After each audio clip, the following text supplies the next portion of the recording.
lot about the climate over this weekend, and Peter Taylor has spent many years involved with climate research. And basically, as you all know, there is a serious debate going on. But Peter has the knowledge, he has the scientific know-how, he has the data, the statistics, to categorically show that we have fundamentally, in the mainstream at least, misunderstood what climate change is all about. And he has had a long background in working within the EU, all sorts of places, trying to understand environmental issues and the climate. And if you've not read it, I really would seriously recommend Peter's book, Chill, which is absolutely a book that you should lend to anybody that laughs at you when you question global warming, because it really is an excellent work, and doubtless you're about to hear some of what is in that book. So have a massive welcome, please, for Peter Taylor.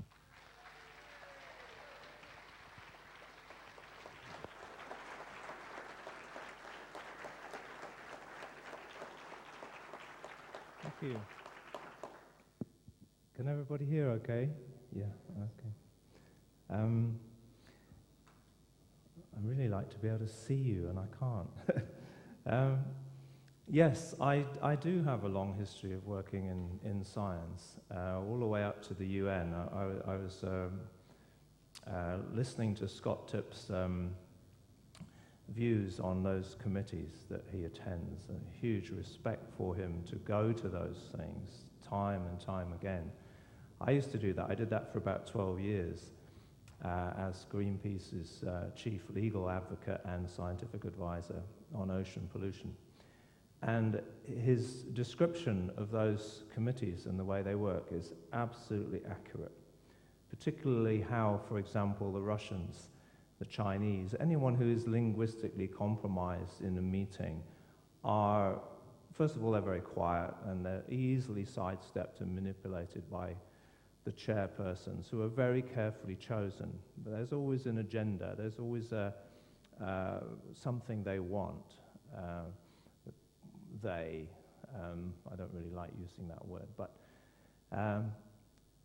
in the battles that I fought, they were the people who thought you could dump nuclear waste in the ocean, you could discharge any kind of toxic material to the atmosphere or the ocean and dilute it to the point where it wouldn't be a problem. And you had laboratories all over the world monitoring, calculating, predicting, using sophisticated computer models. And then they would come to the UN and they would have they would set all their targets, discharge targets, dumping and so forth, licensing procedures, which were all tied in with government. So you had this really close relationship between government to license things, industry, which was producing and producing toxic materials, and scientists monitoring it. And I would say pretty much all of those scientists, there were one or two dark characters, but mostly they believed in what they were doing. They believed in the industry must be allowed to operate economically, and it was their job to safeguard the public. But they developed a huge commitment to that whole mentality of what we call dilute and disperse. They'd developed a huge commitment to science, that it was possible to actually predict what would happen in the environment. And once that had gone down the road for 10 or 20 years, and you had industries which were built, factories all over the world, which were built assuming that you could discharge this stuff. And we're looking at that, and we're looking at, Greenpeace is looking at that, alternative scientists are looking at that, and picking up information, picking up data, real-world data, mercury in fish coming back, lead, the sea surface microlayer accumulating toxic, so that there's parts of the world where, when the ocean has that slightly oily look to it, you could take that oil, it's only a few micrometers really, you could take that oil from a few square meters of the surface drop it into your fish tank, and it would kill all the fish in some parts of the world. It's this toxic layer. Because it's oil, anything that drops onto it doesn't go into the water. The models assumed that everything that fell on the ocean surface would be diluted in the whole of the ocean, but it actually never got further than the first micrometers, and there was this massive toxic layer. And all the little algae from, not algae, the larvae from the fish, this is the next population of fish, they all come up to that micro layer, and they exist there for a few months of their life, planktonic life. So we were coming to those UN committees with the new data, and there was this incredible resistance.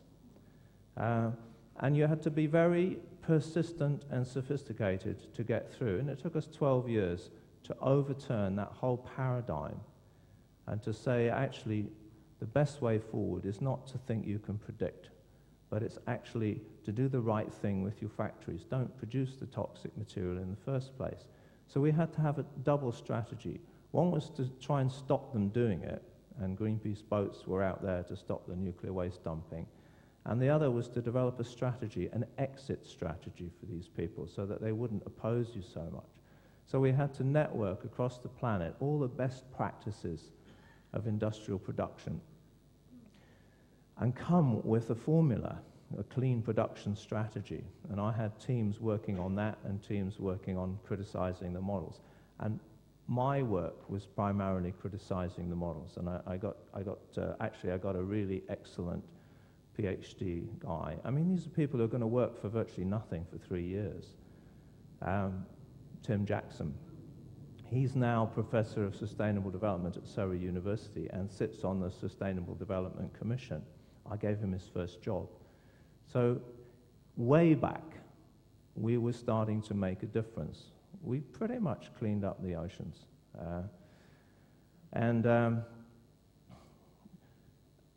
Often today, because I'm starting to challenge, or have started to challenge the kind of climate models, when I first started, my colleagues, or former colleagues, would be saying, Peter, you know, you've got every single science establishment in the world disagrees with you, all the way up to the UN Special Committee. And I said, well, that's nothing new. Do you remember when they used to X-ray pregnant women? Yeah. And how long it took to turn that around? And one scientist stood out against the consensus, and it was worldwide. All the UN committees, all the National Academies of Science said there's a threshold for low-level radiation. The amount of radiation that you get in an X-ray, it can't have any effect.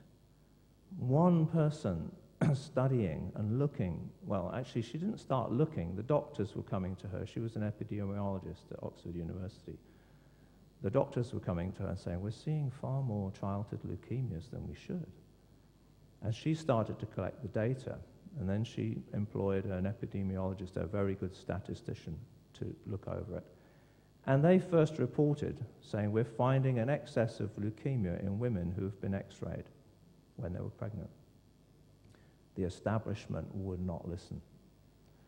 That took 15 years to overturn that consensus of solid legal intervention over that period of time. She was vilified and deposed at every turn. She died at the age of 92, having saved hundreds of thousands, if not millions, of children's lives all over the planet, totally unacknowledged. She was given no honor by our parliament. The guy who opposed her in those special committees of the UN was knighted, Sir Edward Pochin, for his services to risk assessment. So I've got history around the establishment and consensus and the workings of science and committees and all of that kind of stuff. And the UN Committee on Climate Change is absolutely no exception. And when I published the book in the middle of last year, a lot of the stuff that's come out since was relatively unknown. Huge amount of corruption within, more than I would have imagined, actually. So we're in a phase where there is a big shift, where this sort of stuff that I know, it's not in the textbooks. Now it's coming out more, and I think we're in the middle of a shift in consciousness, and because so much has been pinned on this climate story, I don't know how familiar you are with just what is riding on this little bit of science. All over the planet, there are what I call climate commissars. Every committee, every council has appointed one. And they're doing the carbon accounting, measuring carbon footprints, working out carbon credits. It's totally pervasive in all of the universities. If you want to get funding, you add a little bit of climate change to your funding application. It's become a political ideology. It's become the subject of massive propaganda campaign by an former next president of the United States, Al Gore. How many people have actually seen the movie An Inconvenient Truth? Okay, I'll talk a little bit about that. So there's this massive global media, governmental, scientific. It's far bigger than anything I've come across before. And I started to challenge it because I work as a professional ecologist still, advising on land use, forestry, wildlife. That's more of my passion. The whole anti-pollution, anti-nuclear thing was very much trying to stop the bad guys ruining the things that I really valued in life. So, having won those battles, some of them, I've been spending time on biodiversity strategies, and I published a book in 2005, which was well reviewed throughout what I would call the left liberal press, New Scientist, all of that. My book on climate, they won't review. It's not been reviewed in any major newspaper. New Scientist, they completely ignore it. Which brings me to a little phrase. First they ignore you, then they laugh at you,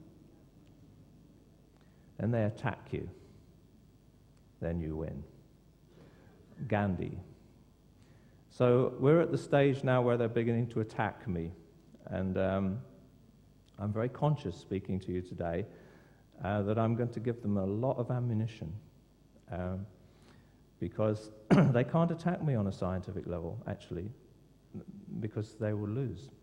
They can't engage in the rational argument because their rational arguments don't stand up. And they know from the book that they can't answer the questions that I'm raising. I don't know how they've managed to get so far along the way without being seriously challenged, but that's another issue. But recently, I won't say I was foolish enough, but I wrote an autobiography in published in 2004. I wrote it in 1994, and it was about things that happened in 1984. And I thought, I'm going to be really honest in this autobiography, because it's the journey of a guy, very unreconstructed male, I'll have to say, who didn't really know much about feminism or anything really at that age.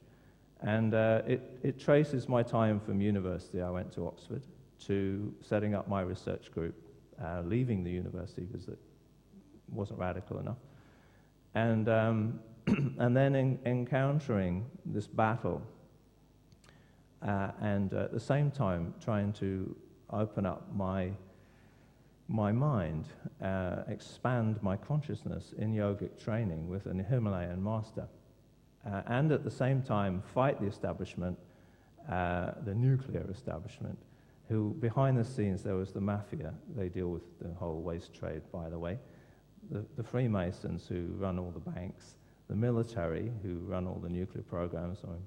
My brother was involved in the nuclear weapons issues. My middle brother was involved in the toxics campaign, so that's against the whole of that industrial complex. And the waste trade and the nuclear all came together. So we were against some very dark characters, and we were completely out of our depth. And I write about this. And I write about my personal life because I think it's important from a how you see the world as to who you are personally and what you're going through, what you believe in. And so I'm very honest about that because it was a really bad time, and I made a lot of mistakes, particularly in my relations with women. And I thought, you've got to be really honest. And anyway, when I published that, I thought I'd left the world of science and politics in 2004. I was embarking on another level of my spiritual journey. But somebody discovered that I'd written this. It's called Shiva's Rainbow. Fortunately, I don't think there's any copies left. And in a review of my climate book on Amazon, this professor of human ecology says, well, I can't really challenge Peter Taylor's scientific work because it's, who understands climate? Although I'd written the book for a layperson, and many, many lay people have understood it quite well. So let's look at who he is. And gets hold and in quotes from my autobiography, rather sort of out of context as much as possible. And it's the laughing stage, He talks about astrology, homeopathy, He relates to some disincarnate guru, And I mean, it's like really wacky stuff. So you really don't need to take any notice of this guy, right? So that's the attack phase, right? And I know I've already won on this battle, but which kind of brings me to the point. I'm going to go through the science, but I'm going to go through it fairly quickly because you've already had a really good grounding by David Bellamy, and that really saves me a lot of trouble.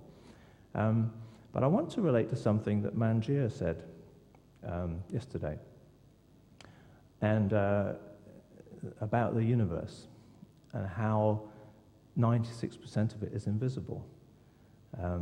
Well, in that case, how do we know it's there? And we know it's there because this invisibleness is just on the verge of what we can measure. We know something's there because we can measure. I don't know exactly what it is a physicist measure. I'm a biologist. But they're aware that there's something invisible. And she said she was really excited that at some stage physics would start to explore this world, get new data and so on. It's not going to happen. I don't think so. And the reason is that dark world, that invisible world, is consciousness itself. It's beyond physics. It's beyond the physical. And I just want to ask a question, actually. How many of you were taught any kind of meditation at school? Hey, 2 people at the back. 3, okay. 3 out of how many? Okay. And it all depends what kind of meditation you're taught. How many of you in adult life, because it's very unlikely you did it at school, have been on a shamanic journey of any kind? Oh, fantastic. Absolutely great. Okay. I'm amongst friends, all right? Which is not always the case in this.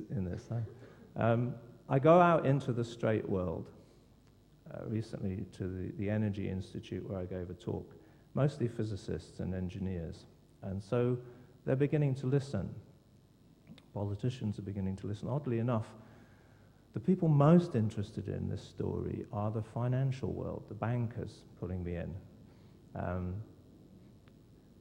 They don't pay me. They treat me for breakfast and pay my fare because they're not supposed to talk to me really. And but they're very interested in all of this. I'll come back to that. But the only way to explore the invisible universe, which is most of it, is through inner techniques, through meditation. And meditation is a broad concept, and a lot of it in the West is just calm down, try to cope with stresses of working in this mad world. But at other levels, it's an inner journey into the nature of reality. And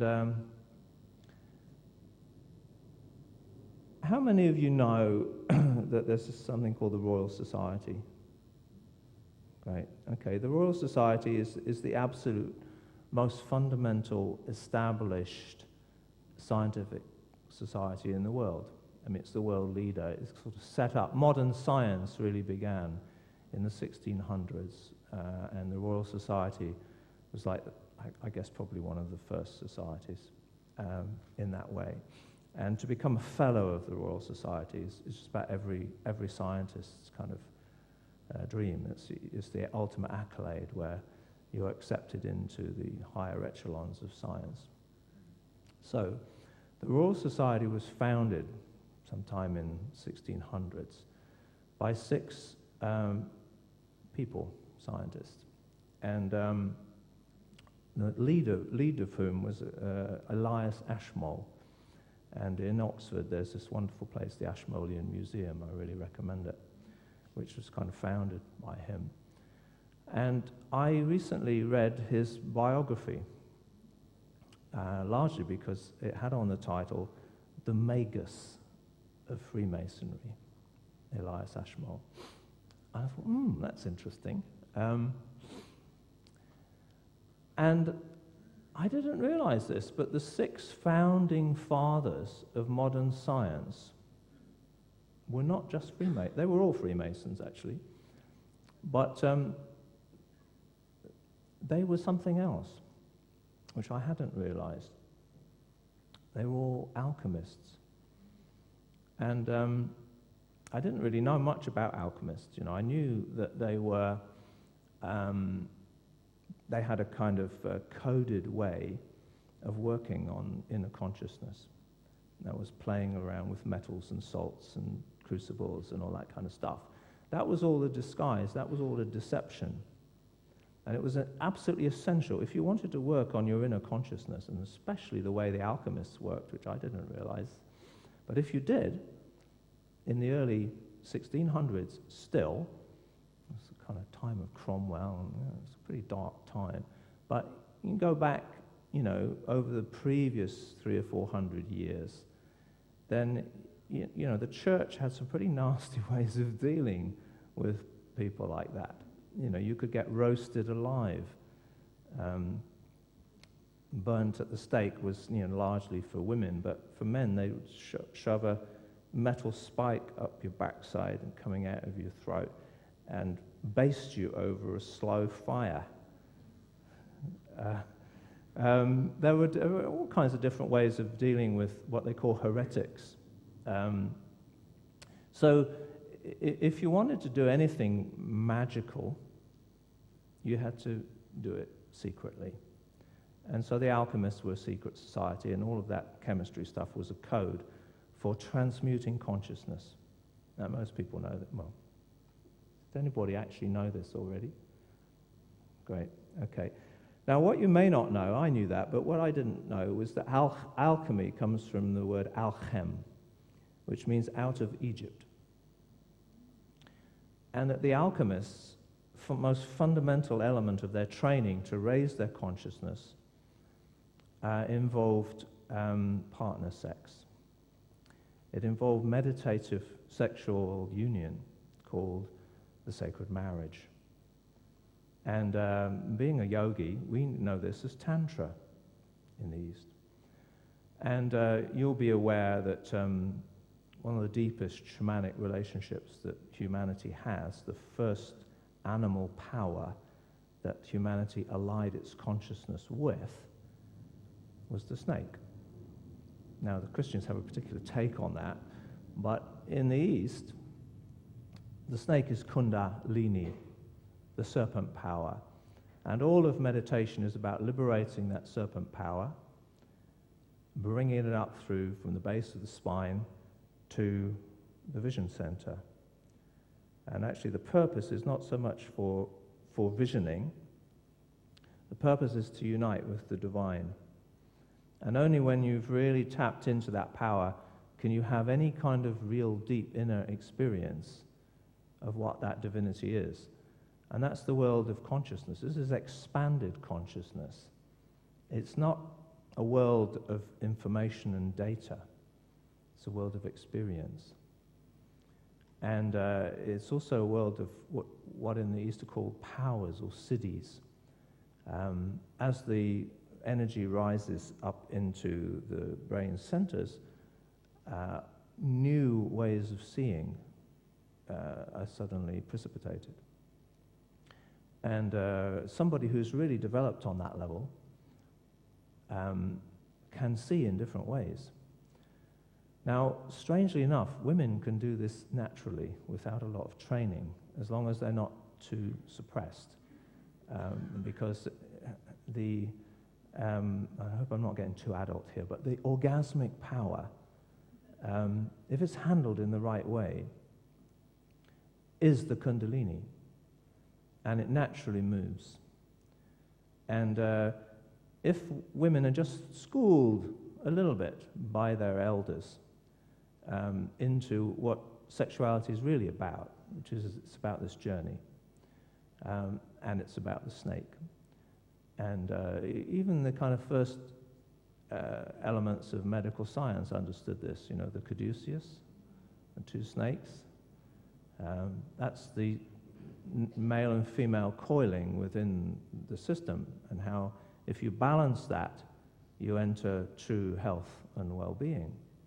This is common knowledge in the East, in the Himalayan yogic practice, for example. And that was transferred to Egypt, and the Egyptians practiced it. Egyptian magic was very much about the sacred marriage. And in this era of Dan Brown, Jesus and Maria, Jesus Maria, the sacred marriage, Mary Magdalene. And you can access all of that kind of teaching now when you couldn't 20 or 30 years ago. So maybe we're in a different era. But going back to the early 1600s, the alchemists practiced sacred sex. And in Elias Ashmole's biography, he talks about how he was having some difficulty with his wife. And actually, in those days, you had to be with your wife because of the church and everything. You couldn't have a kind of tantric consort, as it were. They'd burn you alive. So, in order for the sacred marriage to work, man and woman have to meet as conscious equals. They both have to have had a particular training. Now, it was rather hard to meet a woman in her total power in 1600, because most of them had been executed as witches, or at least most of their teachers had been executed over a period of about 300 years.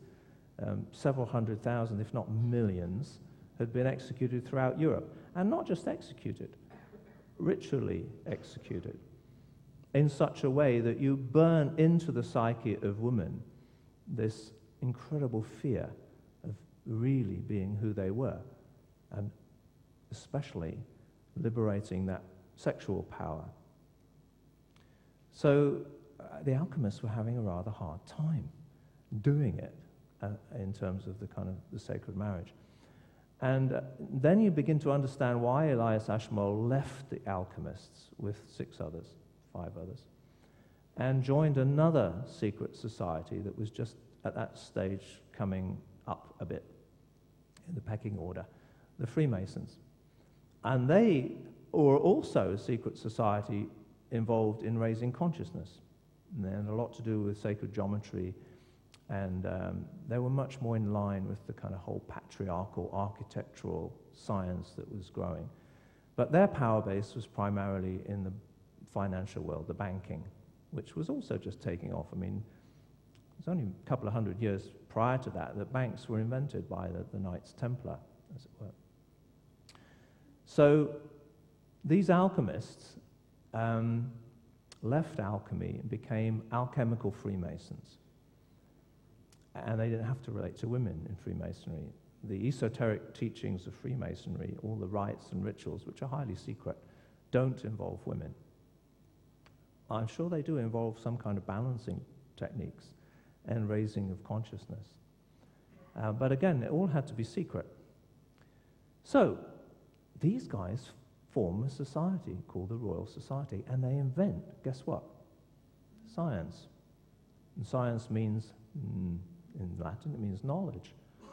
But this is very curious, because the very founding fathers of science are all practicing magicians. They're all doing this inner journey, only this time without the help of females. And so within a very short time, science becomes the modern ideology. You've all had a scientific education. I've had a scientific education. I didn't know what meditation was till I was 30 years old. We've had 95,000 years of shamanic evolution and about 5,000 years of civilization. So we have incredible shamanic abilities, which it took me years to discover, and working with shamans. So I have a foot in both worlds.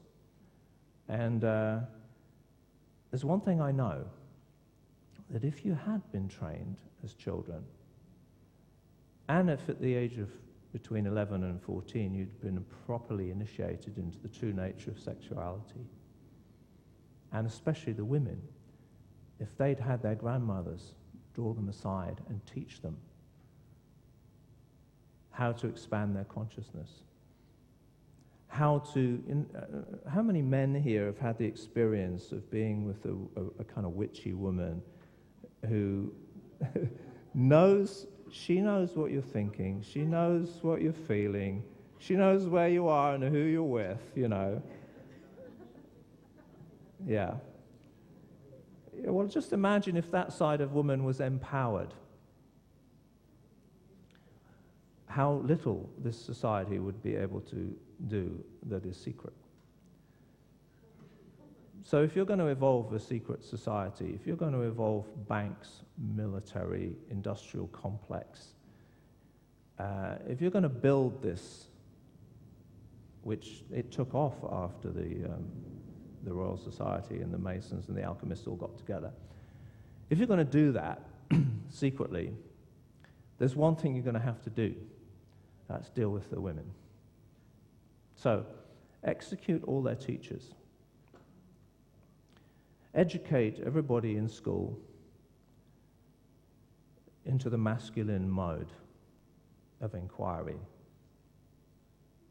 the scientific. Shut them off from their inner worlds. And then you have a basis for building your power structures. So, when I say climate change and the age of deception started in 1600, and it started with science. Science is a magician's trick. It's a way of making sure that the vast majority of people are educated in outer, external, objective, manipulative reality, and haven't really a clue about what's really lying inside and how to relate to 96% of the universe, which is invisible.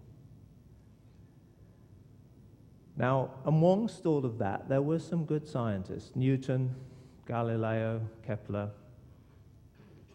If I mention the word astrology to some of the science gatherings that I go to, they'll walk out.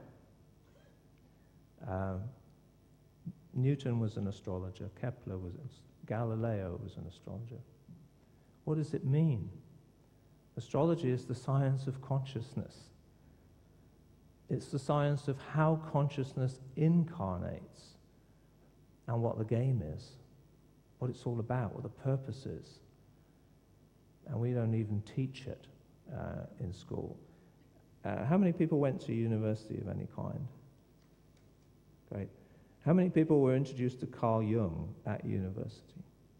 Oh, well, things are improving. You know, one of the greatest minds of the 20th century, looking at collective unconscious, the invisible world of the undercurrents of how consciousness works, and still largely ignored by the scientific establishment as irrelevant. So let's come back to climate change. This is the story of the last 150 years. Temperatures have gone up. I didn't dispute that in my book. This little bit here is the bit where they've gone up, and you'll notice that it really only changed around 1980. After the 1980 period, you could really talk about global warming. Before then, you couldn't really. You wouldn't have got anywhere trying to convince anyone that anything unusual was happening. And you'll notice that it peaked in 1998 and it's coming down. And I want to draw your attention to these three arrows, because you can see a pattern here, can you not? 70 years. Now, I didn't challenge how high that peak is, but it may only be about here, because they've been fiddling the books. And that story actually hasn't been fully told yet. Actually, all of the revelations that have come from Climate Gate are just the tip of the iceberg. Because this is one single figure for the whole planet. And to get that figure, you have to use a lot of kind of computer algorithms. And guess what? They've lost them. They can't tell you how they arrived at the figure. So the World Meteorological Organization, and I don't actually believe they lost them, I think. Nobody had asked until very recently. And then when somebody asked, then they lost them.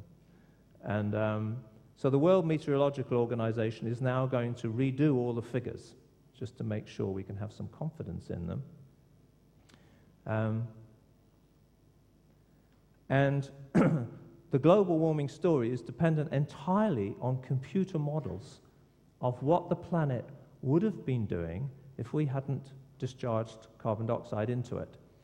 And they were very pleased, because when they did their models, this black line is the temperature, as I showed you, over the last 100 years. And their models track it pretty well. I mean, by models, you're just dealing with flow diagrams inside a computer. That's what you're dealing with, the virtual reality. And here's what they said would have happened if we hadn't been putting carbon dioxide into the air. So in this virtual reality, you can take carbon dioxide out of the model and then see what it predicts. And it predicted that since 1950, the world would not have been warming. And so the fact that it did warm means, therefore, that it must have been carbon dioxide. And so the first thing that I would ask as an ecologist is, well, how sure are you of what it would have done in those 50 years? And to do that, you need to go and look at the natural fluctuations and see how they've built that into the model. And as I told you, I'm really expert at looking at how things have been built into models. So you'll hear a lot about the Arctic melting down. It's true, the Arctic is melting down again. It's done it before. And this is the last 2,000 years. This is the last 10,000 years. Time is going towards the right. And this is Greenland that's supposed to be melting down and very close to the North Pole. And here you see, over the last 2,000 years, that's the current temperature. And that's what it was about 1,000 years ago. This is about 2 degrees difference. And again, you can see that there's a cycle, and it's coming down in that cycle. That's this part here. So you can see that it's been much warmer in the past. And this is after the Ice Age. Immediately after the Ice Age, things got very warm very quickly. Nobody quite understands why and how that happens. And it's been cooling in cycles since that time.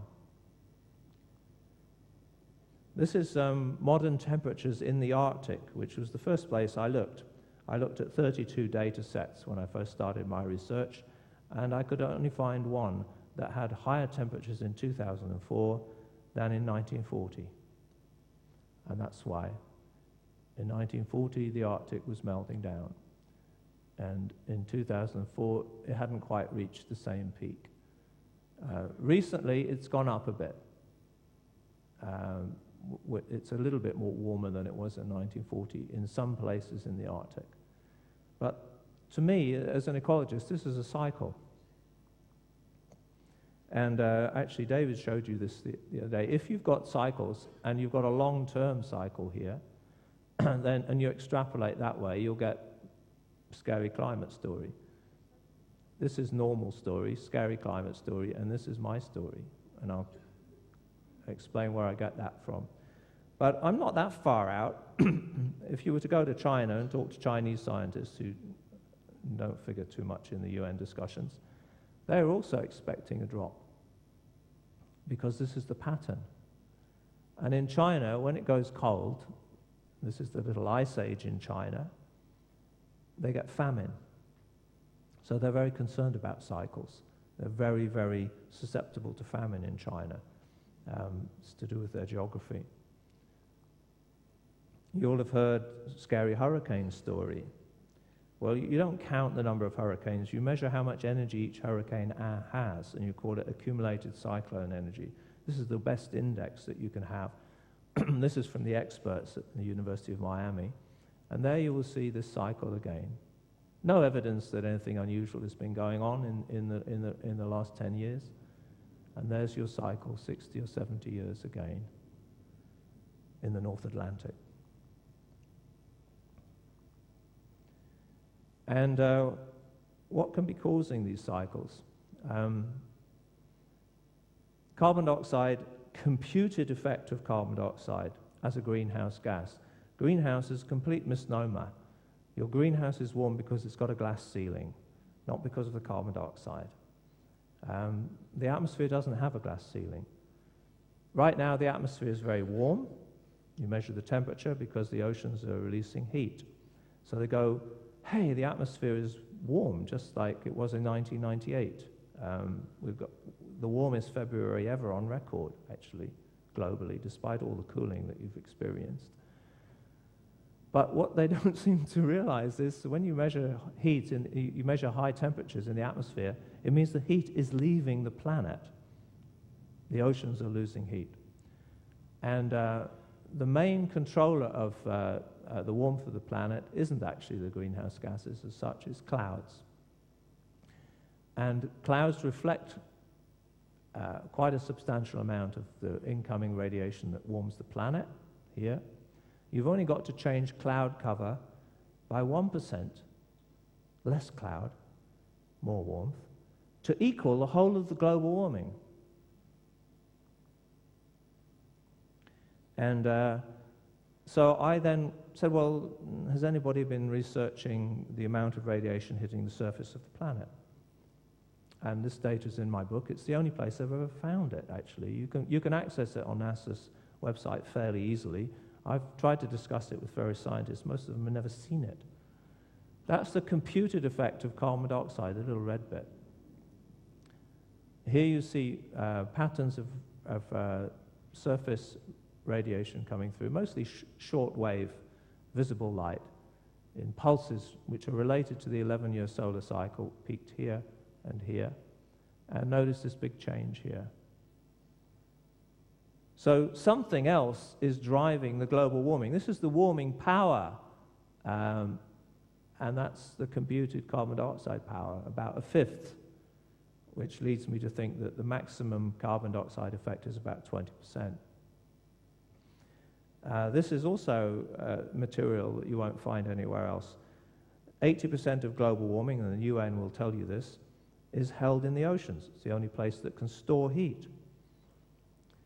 When you map it, and you can do this, the data is available, you find it stored in the Atlantic and the Pacific here. So global warming is not homogeneous. It's restricted to particular areas of the ocean. And the westerly winds carry that warmth onto the continent. And I went out to the United States to discuss some of those elements with the scientists who are working on it. You saw this graph earlier, sea level rise. Sea level rise is due to the temperature of the ocean. A little bit from glaciers and melting ice, but most of it's simply thermal expansion of the ocean. So as if you look at the current sea level rise, you'll see it's tailed off, and that tells you the oceans are no longer heating up, and they're beginning to actually lose heat, and sea level rise has tailed off. And the question then becomes,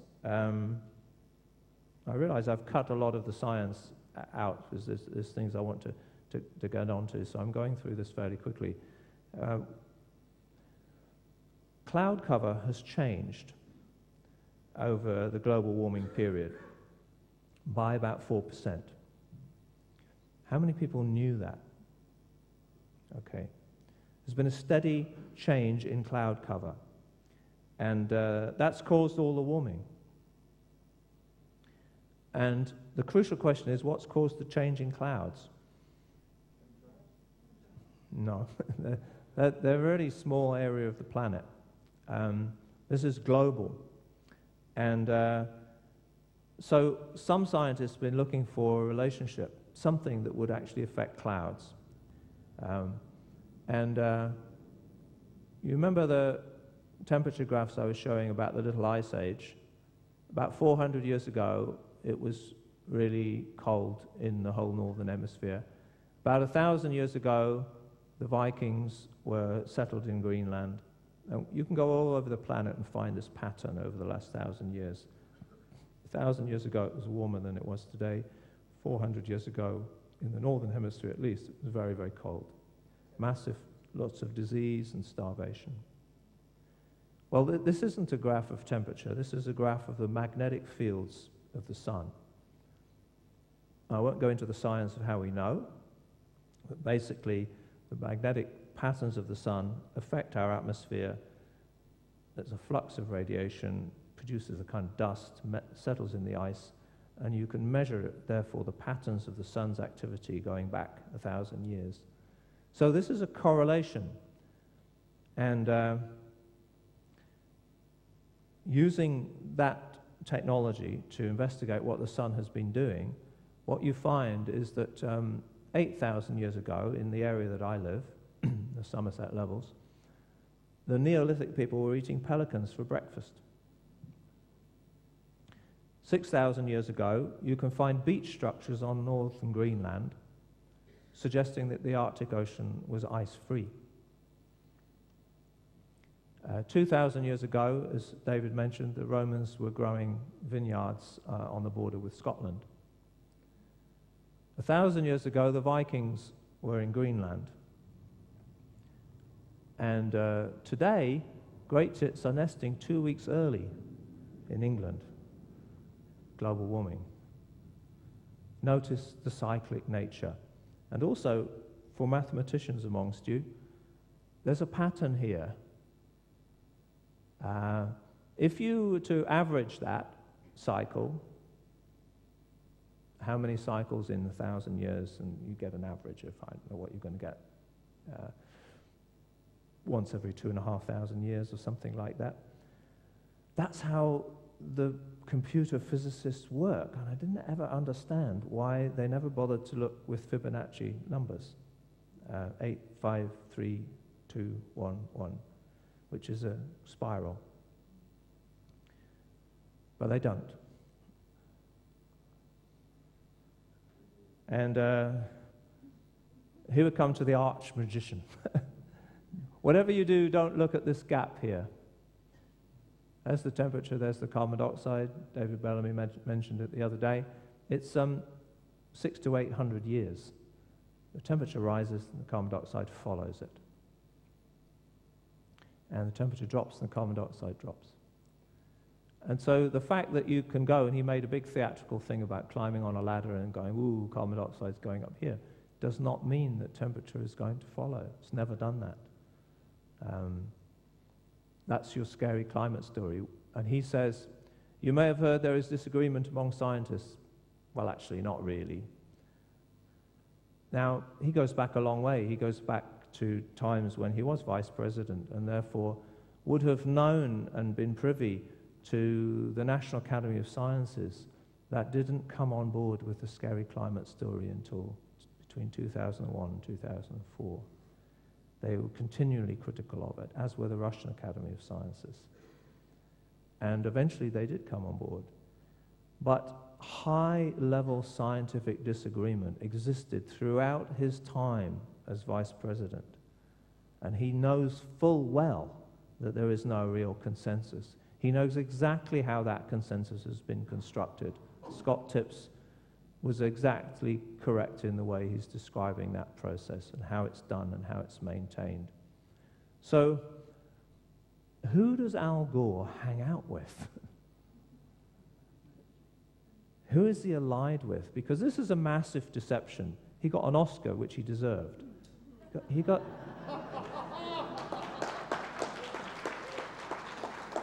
I won't comment about the Nobel Prize. So there is a massive deception going on. And just to give you an example, if he were to have made that presentation to the British Parliament,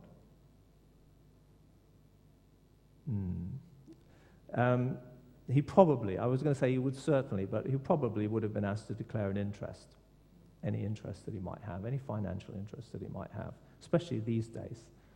In the film and in relation to the Nobel Prize Committee and so forth, nobody seems to ask him. A few years prior to this massive propaganda exercise, funded by a huge communications company called Fenton Communications, which has some very dark characters involved, he set up a bank with experts from Goldman Sachs called Generation Investment Management. And the bank specializes in carbon trading.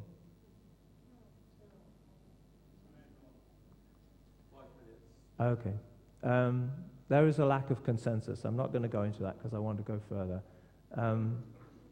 The dark horse, what's really causing climate change, is the expansion of the jet stream, which unfortunately spoilt my yogic retreat in Spain, because it's now coming in at that level where it normally comes over and loops over Britain and dumps all that rain in Norway. And the reason that we had wet summers and the reason we're getting cold winters is the jet stream has changed. The jet stream, many of us think, is affected by magnetic fields. The Met Office doesn't have anybody working on the jet stream, by the way. My book is endorsed by a guy I used to work with. We're still very close. And he's the guy who wrote the Kyoto Protocol. So he's the first guy I had to try and convince. And he is certainly convinced that some questions need answering here. And that's a shameless plug for my book, which I'll be outside signing some copies later. Now, I've only got 5 minutes, so I'm going to rush. In October of 2005, the magnetic field of the sun collapsed. And it's been going down ever since. And none of the scientists studying this have got a clue what's happening. This is us. You are here. This is what the Earth looks like. I call it the Earth Angel. Magnetic. This is your magnetic body, the Earth's magnetic body. You all have a magnetic body. So does the Earth. And so does the sun. And we are intimately connected to the sun's magnetic body. And every now and then, the sun gets kind of pent up. And this is what it looks like visibly. And it's no big deal. You wouldn't actually see this on Earth. You'd only see it if you're looking through telescopes. This is a big solar flare. And these are satellites are watching for these solar flares all the time because they can wipe out all of our communications if they're really strong. And the last really, really big one was in 1859, so they're not that uncommon. And if we were to have a similar level to 1859, we'd be in deep trouble. And the reason is the shields, in NASA's terms, quite colorful, hey guys, the shields are down. The Earth has dropped its normal protection from magnetic energy from the sun.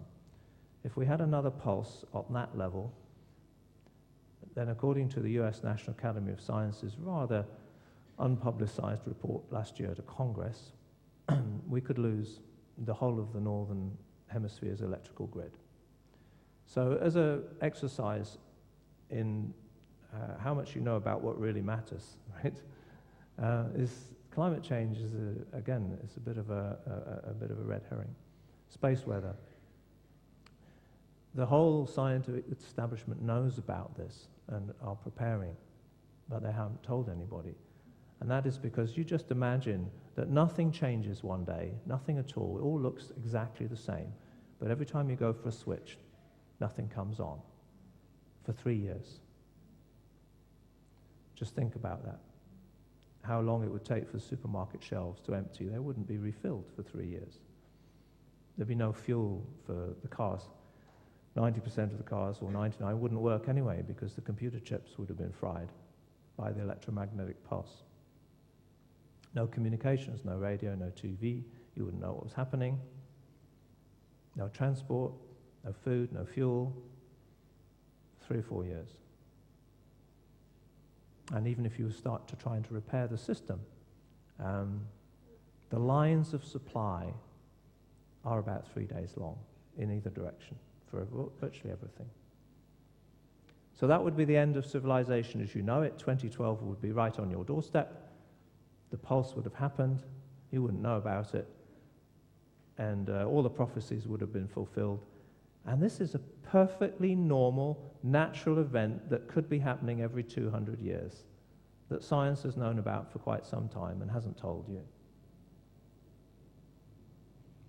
And if you go to the ice core record, you can see these pulses are major energetic interruptions in the Earth's atmosphere from magnetic energy. And these are really major ones, actually. And the biggest one was 13,500 years ago when the whole of the northern hemisphere caught fire. And 80% of the large mammal fauna was wiped out, and humans disappeared from the North American continent for 1,000 years. That was much lesser pulse, and that was the end of the Egyptian First Kingdom. So, whatever you do, don't look at the sun. Concentrate on carbon. Earthy life forms, you're all going to die. You are complex carbon life forms. When I asked my shamanic allies, what's going on here? I was told, carbon's got a frequency about it. And if you tune into that frequency, complex life forms, you get to tune into survival issues. An American once said there are 2 things certain in life. One is death, the other is taxes.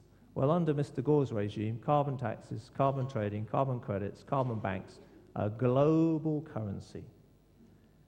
My green friends would like to give this man, or rather his banks, because that's who would be in charge of all the carbon credits and the carbon taxes, and the UN would give it all to the IMF and the Global Environmental Facility.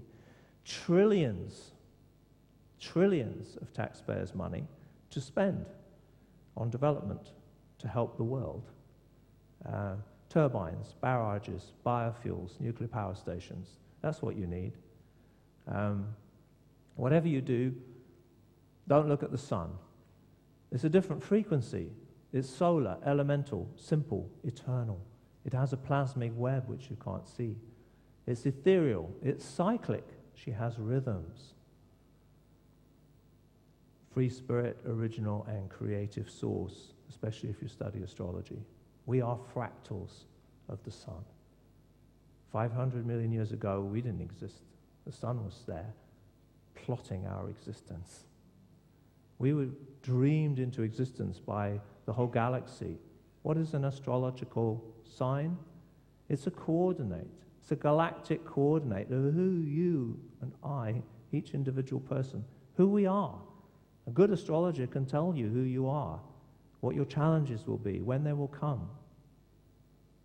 Because that's your coordinate of when consciousness incarnated in you. So what is that consciousness? What did Newton, Galileo, and Kepler know? That became secret. That became the invisible knowledge of the 96% of reality that we heard yesterday. And we don't teach. We don't teach. This comes from my very good friend, Sue Quatermass, who works in community regeneration, a thankless task. The government, on one hand, is expanding an economy or trying to expand an economy that destroys community, and then it gives a little bit of money to help rebuild it. And she said, I see the world as structural and generative. And structural is the mind that is logical, where consciousness wants to exist in the mind compared to the body. Logical rather than intuitive. Thought, mind in the mind, mind in the brain instead of mind in the body. If you put your mind in the body, what happens? You feel. Linear, cyclic, repeating, spiraling. Actually, science depends entirely on being able to replicate something exactly. So that depends on repetition. It's another magician's trick. The world and nature never does that. So science is saying, hey, look, we've done an experiment, we can replicate. That's reality. No, it isn't. It's the scientist's reality. And sure, you can manipulate nature and do all kinds of tricks with that. Washing machines and cars and everything. Everything that this civilization actually depends upon and you depend upon for your food, for your water, for your health, for your community. All of that can go tomorrow in an instant. Are you ready? Has anyone trained you for that moment? Fixed. The truth is spirals. We're moving in space and time, so nothing ever comes back to the same place. Now, actually, the male, you know what I'm coming to here, but there is a protective element to structurality. It's important. Us guys, we do have something to offer. Embracing, ordering, chaotic, constant, changing and irregular. The male mind has a real hard time with irregular periods. And guess what? All of those climate cycles, they're not regular. So you don't know where you are in 15 or 20 years. So you can't put them into the computer model, because you don't know how to initiate and initialize the computer model. It's all too inexact, so they leave them out. Light, dark. Almost everything you see in science is to do with the light world, and likewise in climate. They're always talking about the light from the sun. They don't study the magnetic fields of the sun, or few people do, and they're mostly Danes, actually, leading edge Danes. Dark, imagining, dreaming, building, birthing, masculine science, feminine knowledge. We have systematically amputated one side of our brain, one side of our mind, the feminine. It's taken me 30 years from the beginning, say 30 years ago, to just even try to rebuild the feminine side of my own mind, which is also about the alchemical marriage and the tantric experience. So men have to rebalance themselves. Women, they also have to rebalance themselves, because if they don't, they will be dependent on men. That's not a good idea. Okay. So I'm going to just flash through. War on climate, war on terror, war on poverty, war on drugs, war on cancer, war on disease, war on climate. Eisenhower warned about the military-industrial complex. He also warned that one day science would start to dictate policy. Beware of the scientists, he said. And I'm coining the term military-industrial science, MIS. Misconceptions. Military mentality, the mentality of winning, of a contest, a strategy, of deception and camouflage. Modern greens are camouflage greens. Technology and control. Industrial mentality, the business is the bottom line. It's not always ethical, profit is the bottom line, it's a competitive world. Misconceptions. External objects and measurement, accounting, examining, replicating, proving, prediction and control, conforming, institutional, allied to business, government, and the financial world. That's science. That's what we teach in schools. The global crisis, 2 billion people in poverty, 1 billion more by 2020. What they need is clean water, sanitation, soil, food, and fuel, community security, they're all vulnerable to natural climate change. I haven't really talked about what's coming on that level. Development aid, less than 1% goes to that sector. Wherever you look, the war on poverty and disease, it serves the banks. The war on drugs and terror, it serves the military. Drugs increase, terror increases. War on cancer, it serves the pharmaceutical companies. War on climate, guess who it serves? The carbon army, propaganda and mobilization, demonizing the enemy, surveillance, accounting, regulations, special taxes, an alliance with industry, dams, nuclear power, turbines, barrages and biofuels, alliance with the IMF, world government, carbon credits, the whole deal. So it's another war. And war is JFB, jobs for the boys. Military hardware, helicopters, warships, patrol boats, guns, uniforms, training. That's how you deal with drugs. Drug supply increases, price drops. Energy, pharmaceuticals, banks. This is the alternative work that I'm involved in. This is how you can use computers, is computer virtual reality, where you can visualize the future. This is a three-dimensional model. You can go inside it. You can do your planning. You can show people the different options. And that's what will happen if we don't get conscious and we let this kind of male mind do its thing. And there are other ways of working, and I'm working on that. And we have to close. Okay, so resilience to climate change.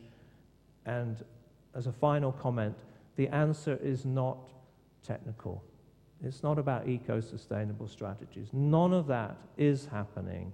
It's greenwash, the tiny percentage of resources going to the real answers. And that will remain until the real transition happens, and that's a transition to higher consciousness. And that's not some highfalutin term. It's actually just to balance the male and the female. And that is enough of a task, and that's what we have to do. Thank you. Peter Taylor, thank you very much. Brilliant. Thank you very much, Peter. Fantastic stuff.